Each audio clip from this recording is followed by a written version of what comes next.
pero bastante plano. Las bolsas se han movido también esta semana al son de los resultados empresariales en España, sobre todo teniendo en cuenta los de la banca. CaixaBank, lo apuntábamos al comienzo, ha completado esta mañana ese cuadro de beneficios de 2022. Los resultados de la entidad siempre son más complejos de interpretar porque aún está digiriendo la absorción de Bankia, pero en conclusión tampoco le fue nada mal el año pasado. Ganó más de 3.000 millones, un 40% menos si tenemos en cuenta los efectos de la absorción, pero un 30% más si no los contamos. Como el resto de entidades, la subida de tipos, las comisiones, el negocio bancario tradicional han impulsado sus ganancias. El banco va a destinar el 55% de sus beneficios a pagar dividendo. Los inversores están premiando los números de CaixaBank esta mañana, que como decíamos lidera el IBEX. En general han acogido con entusiasmo esos resultados récord que vamos a repasar ahora. Tenemos el cuadro completo y vamos a ver cómo han quedado esos beneficios. Entre los 3.000 millones de CaixaBank, los 9.600 del Santander, los más de 6.500 de BBVA y los cerca de 2.000 que se reparten entre Sabadell, Bankinter y Unicaja, en total el sector ha cosechado unas ganancias de en torno a 20.000 millones de euros en 2022.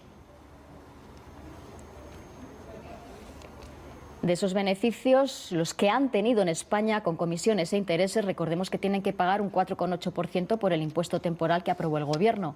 En las cuentas preliminares que han aportado las entidades, ese impuesto supondría 450 millones para CaixaBank, 225 millones para Santander y BBVA, que tienen buena parte de su negocio fuera. Sabadell calcula que serían unos 170 millones, entre 80 y 100 Bankinter y 85 Unicaja. Bueno, pues vamos a saludar ya a José Luis Cortina, presidente de Neobantas, para entrar en el análisis de esos resultados. José Luis, buenos días, gracias por venir. Muy buenos días, Inma. Bueno, en líneas generales, buenísimo año para la banca. Han batido récord, sobre todo gracias a la subida de los tipos de interés, ¿es así? Así es, Inma. Yo creo que ha sido unos resultados excelentes, pero siempre, como todo, hay que verlos con prudencia. Es decir, tenemos un 23 complejo y no solamente tenemos un 23 complejo, también hay que mirar de reojo a las entidades americanas. Las entidades americanas no se está subrayando, pero todos han reducido beneficios, a diferencia de los europeos, que están mostrando una cara más bonita. Los americanos, tanto JP Morgan, Bank of America, Citi, reducen sustancialmente porque empiezan a provisionar. Temen un 23 complicado y ya lo empiezan a reflejar en sus cuentas. O sea, en cualquier caso, aunque están el año allí los estupendo. Aunque están subiendo los tipos de interés también en Estados Unidos, allí las cuentas están presentando más menguadas porque están guardando dinero. Correcto, Inma. Correcto. Hay unas provisiones muy grandes que han hecho menguar los resultados. Son resultados también excelentes en Estados Unidos. Es decir, y en términos absolutos estás hablando de que un JP Morgan ha ganado más de 37.000 millones. Pero sobre el año 21 ha supuesto una reducción de casi un poco más del 20%. Y aquí entonces es que están siendo menos previsores, están siendo temerarios los bancos. No, yo no diría temerarios, pero bueno, en esta vida hay que hay que poner también cara positiva a todo.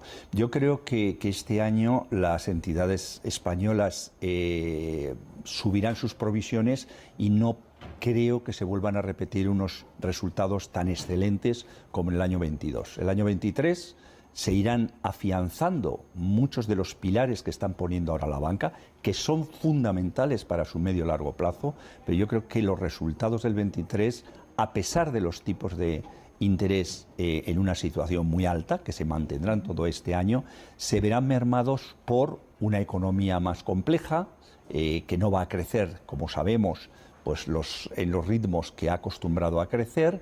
Eso llevará pues a que una morosidad se dispare o un poco o mucho, todavía no se sabe muy bien, forzará a las entidades a provisionar y a término pues los resultados serán algo menores.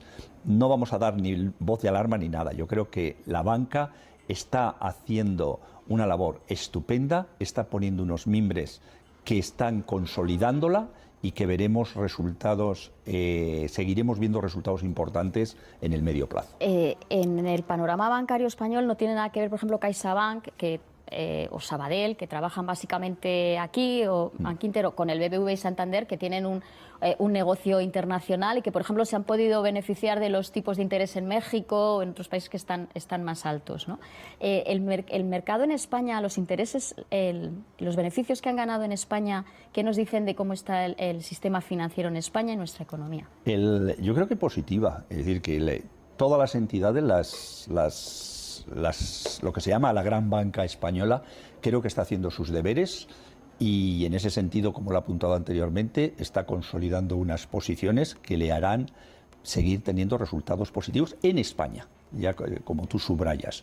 Es decir, todas ellas han mostrado, y en particular las entidades grandes que tienen actividad fuera de España, en sus territorios españoles también han mostrado unos resultados muy, muy positivos, tanto el BBVA como el Santander. A eso le sumamos un Caixa, un Sabadell, un Bankinter y un Unicaja, que están haciendo sus tareas muy, muy bien, y sorprende. Un Sabadell, los resultados han sido espectaculares. Un Bankinter, el día pasado, su consejera delegada subrayaba que han alcanzado el nivel de beneficios que pensaban obtener este 23 y lo han alcanzado en el 22.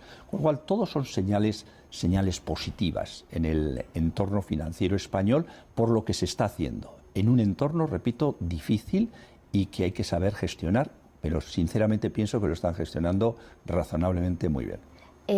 Decíamos, bueno, el año que viene puede ser más complicado con la morosidad. De momento, en ese debate que hay sobre si se debería congelar el interés variable de las hipotecas, dada la fuerte subida del Euribor, los bancos no están dando, parece que no hay avalancha de peticiones para sumarse a ese acuerdo, ese protocolo de alivio a las familias que firmaron los bancos con el gobierno. No están dando datos muy concretos en general.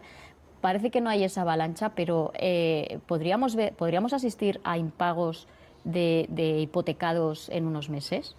Mi respuesta es sí. Es decir, no sé hasta qué punto la banca llevará a cabo esa congelación y en qué nivel. Pero cualquier intervención termina siendo negativa desde mi punto de vista. Es decir, forzar una congelación de las cuotas hipotecarias puede conducirnos a que determinados segmentos de cliente, pues el banco diga que no les quiere dar la hipoteca. Y por lo tanto, determinados segmentos vulnerables, como lo mencionaba hace unos días la presidenta del Santander, nos podemos encontrar en un entorno que si fuerzan mucho los organismos públicos en que se mantenga y que se congele las cuotas hipotecarias, el banco de forma indirecta empiece a repercutirlo no dando hipotecas, y los más perjudicados son los que tratamos de proteger más. Por lo tanto, es un tema complejo, no es un tema fácil y es un tema que puede tener implicaciones que no satisfagan al cliente último. Hay otra parte de la cuestión, y es que tampoco se está disparando la petición de créditos hipotecarios al mismo tiempo. Es curioso, es decir, aquí en España se está disparando, pero si vemos el último trimestre en Europa, ha habido una caída de petición hipotecaria brutal, y en particular en países como Alemania y Francia. ¿Y por qué aquí no? Pues aquí salíamos de una pandemia en donde en general la gente ha ahorrado. Ha habido un periodo de un par de años en los que efectivamente se ha mantenido ese aspecto hipotecario, y en España pues se ha disparado. Pero yo soy prudente, es decir, no creo que vaya a haber un boom hipotecario. Va a haber una reordenación de las cuotas hipotecarias derivadas de los tipos de interés increscendo. La solicitud de más hipotecas, yo creo que va a ser un reto que van a tener los bancos, el cómo hacer más atractivo la solicitud de hipoteca en un entorno de tipo alto y, por tanto, con una hipoteca cara. ¿Tendríamos que ver más competencia? ¿Que bajaran las hipotecas porque realmente funcionara la competencia en los bancos? Porque no parece fácil. Inma, igual lo vemos, ¿no? Pero es complicado, pero sí, yo espero que sí. Bueno, y entre tanto siguen sin subir el interés que pagan por los ahorros, por los depósitos, que sí estamos viendo que está subiendo en otros países europeos. ¿Qué pasa aquí? ¿Por qué los bancos están siendo tan cicateros en este sentido? Estás tocando un punto sensible, Inma, y es cierto. Es cierto. En parte, las grandes entidades españolas no están o están siendo prudentes en remunerar los depósitos de sus clientes porque tienen mucha liquidez.